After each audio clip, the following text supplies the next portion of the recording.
Ikalawang paraan kung paano magkaroon ng sangang inyong mansanas. So yung una, pinutol ko sa gitna, tumubo ito.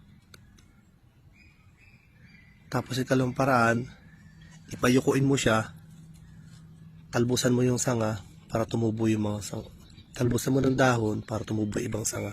Katulad nito yan, oh. Ito siya. So ito, nag-experiment ako almost 1 month na siya nakayuko doon sa kabila kasama nun. Wala siyang lumabas na sanga. Kasi may mga dahon dito. So ang gagawin natin, tanggalan natin ito ng dahon. Katulad nung isa. So tanggalin natin dahon ito. Para magkaroon siya ng sanga.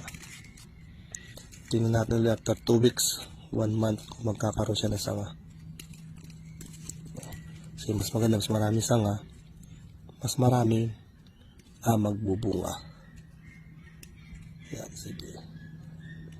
Ito isa may tumubo na kasi, saka dito. So, ganun lang ang dalawang paraan ng pagpapasanga.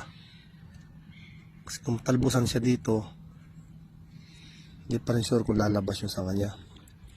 Parang ginawa ko to sa lemon. Try natin, pag okay na.